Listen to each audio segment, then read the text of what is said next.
नमस्कार फ्रेंड्स, आइए देखते हैं क्लास 12 के बायोलॉजी का लेसन 3 मानव जनन ह्यूमन रिप्रोडक्शन का ये भाग 3 है फ्रेंड्स। तो इसमें फ्रेंड्स हम लोग देखने वाले हैं युग्मक जनन, है ना, गैमेटोजेनेसिस। तो फ्रेंड्स ये युग्मक पहले होते क्या हैं?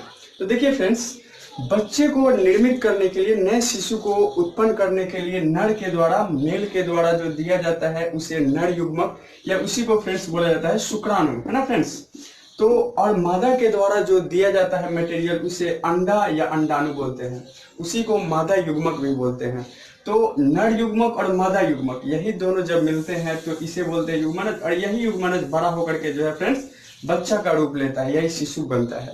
ठीक है फ्रेंड्स, तो इस बच्चे के निर्माण के लिए नर के द्वारा जो मटेरियल दिया जाता है वो नर युग्मक होता है, और मादा के द्वारा जो मटेरियल, जो अंडाणु दिया जाता है वो मादा युग्मक होता है। तो इन युग्मकों का जनन जो होता है इसे हम लोग देखने वाले हैं, उसी को बोलते हैं युग्मक जनन, गैमेटोजेनेसिस। तो नर तथा मादा के जननांगों में देखिए, नर का जननांग जो होता है उसे वृषण बोलते हैं। इसकी संख्या 2 होती है, एक यहाँ बनाया गया है। ये एक वृषण के अंदर ऐसे 250 जो है वृषणीय पिंडक होते हैं। इन पिंडकों के अंदर बहुत सारी पतली कुंडलित नलिकाएं होती हैं जिन्हें शुक्रजन नलिका बोला जाता है फ्रेंड्स। और ये शुक्रजन नलिका के अंदर 2 कोशिकाएं होती हैं, है ना। इन्हीं एक कोशिकाओं में शुक्रजन जो कोशिका होता है ना फ्रेंड्स, इन्हीं कोशिकाओं में जो है ऐसे शुक्राणुओं का निर्माण होता है या नर के युग्मक का निर्माण होता है ना।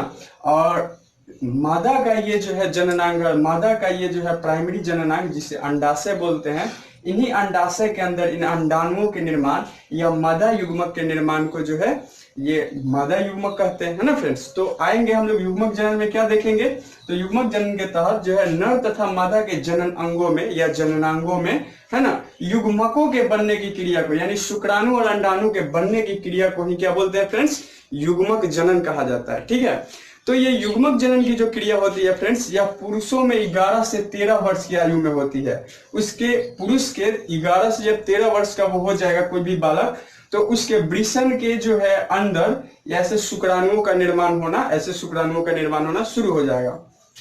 जबकि महिलाओं में फ्रेंड्स यह क्रिया जो है 9 से 11 वर्ष की आयु में ही शुरू हो जाती है। उसके जो है अंडाशय में अंडा बनना या उसका जो है फ्रेंड्स यूं कहें कि उसके युग्मक का बनना शुरू हो जाता है। ठीक है, तो नोट्स के रूप में ऐसे लिख लेंगे, ये जो युग्मक जनन होता है फ्रेंड्स 2 तरीके का होता है ना, 2 तरीके का होता है। एक को बोलते हैं शुक्राणु जनन, है ना फ्रेंड्स, स्पर्मेटोजेनेसिस, और दूसरे को बोलते हैं अंड जनन, ओजेनेसिस। ठीक है फ्रेंड्स, तो शुक्राणु जनन का फ्रेंड्स क्या तात्पर्य है, आएंगे इसे अच्छे से फिगर से समझेंगे, नोट्स भी लिखेंगे।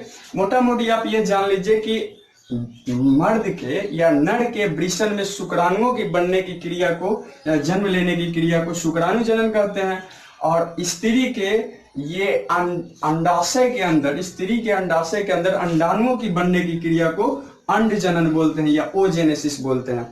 तो पहले हम लोग बेहतर तरीके से देखते हैं शुक्राणु जनन को बाय फिगर, और फिर हम लोग उसको नोट्स के रूप में भी लिखेंगे। आइए देखें फ्रेंड्स, शुक्राणु जनन, है ना, स्पर्मेटोजेनेसिस क्या होता है। ठीक है, तो फ्रेंड्स पहले इसे समझते हैं। देखिए, शुक्राणुओं का जनन, जो नर युग्मक वृषण होता है, नर का जननांग वृषण, इसी में शुक्राणुओं के जन्म लेने की क्रिया, है ना, शुक्र जनन कहलाता है ना, या शुक्राणु जनन कहलाता है। तो ये होता कैसे है, तो देखिए फ्रेंड्स, वृषण के अंदर ऐसे 250 वृषणीय पिंडक पाए जाते हैं गोल गोल, और प्रत्येक वृषणीय पिंडक में ये नली के आकार का 1 से 3 की संख्या में फ्रेंड्स ये जो नलियां, कुंडलित नली पाई जाती है उन्हें शुक्रजन नलिका बोलते हैं। और इस शुक्रजन नलिका को मैंने यहाँ लाया है। इन शुक्रजन नलिकाओं में 2 तरीके की कोशिकाएं होती हैं। ऐसी कोशिकाओं को सहायक कोशिका और ऐसे गोलीय कोशिकाओं को बोला जाता है शुक्रजन कोशिका। यही शुक्रजन कोशिका फ्रेंड्स शुक्राणुओं के निर्माण करते हैं। ठीक है, ये शुक्रजन कोशिका फ्रेंड्स द्विगुणित होते हैं, यानी 2n की संख्या में इनमें गुणसूत्र होता है जो अगली पीढ़ी में गुणों को ढोएगा। तो इन शुक्रजन कोशिका को मैंने यहाँ रखा, और इससे देखिए शुक्राणु कैसे बनते हैं। तो शुक्रजन कोशिका में फ्रेंड्स पहली बार जो है समसूत्री विभाजन होता है। तो समसूत्री विभाजन होने से क्या होता है कि ऐसे इसी का डुप्लीकेट है ना, दो दो कोशिकाओं का निर्माण होता है। ये भी द्विगुणित है तो ये भी दोनों द्विगुणित कोशिकाएं होती हैं। अब एक जो है, ये दोनों के दोनों कोशिकाओं को प्राथमिक शुक्रजन कोशिका बोला जाता है। और एक प्राथमिक शुक्रजन कोशिका को हम लोग देखते हैं कि इसमें कैसे प्रोसेस होकर शुक्राणु बनता है, ठीक वैसे इस दूसरी शुक्रजन कोशिका में भी हो जाएगा।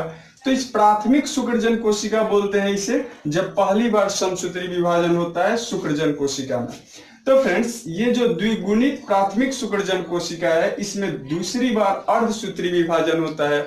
अर्धसूत्री विभाजन होने के कारण फ्रेंड्स होता क्या है कि जो दो नई कोशिकाएं बनती हैं वो अगुणित बनती हैं, यानी इसमें गुणसूत्रों की संख्या जितनी होगी इनमें आधे आधे गुणसूत्रों की संख्या होगी। ठीक है फ्रेंड्स, तो दो अगुणित जो है ये कोशिकाओं का निर्माण हुआ है। इन दोनों कोशिकाओं को बोला जाता है द्वितीयक शुक्रजन कोशिका।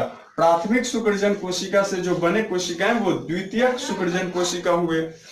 अब दोनों शुक्रजन द्वितीयक शुक्रजन कोशिकाओं में फ्रेंड्स दूसरी बार जब अर्धसूत्री विभाजन होता है तो इससे क्या होता है, क्या कि ऐसे ही सेम 4 कोशिकाओं का निर्माण होता है। प्रत्येक से दो दो कोशिकाओं का निर्माण होता है जो अगुणित होते हैं, और इन चारों का नाम होता है फ्रेंड्स शुक्राणु प्रसू, है ना फ्रेंड्स, स्पर्मेटाइड, है ना, शुक्राणु प्रसू। यही शुक्राणु प्रसू फ्रेंड्स जो है विकसित होकर के आगे जो है शुक्राणु का रूप ले लेते हैं।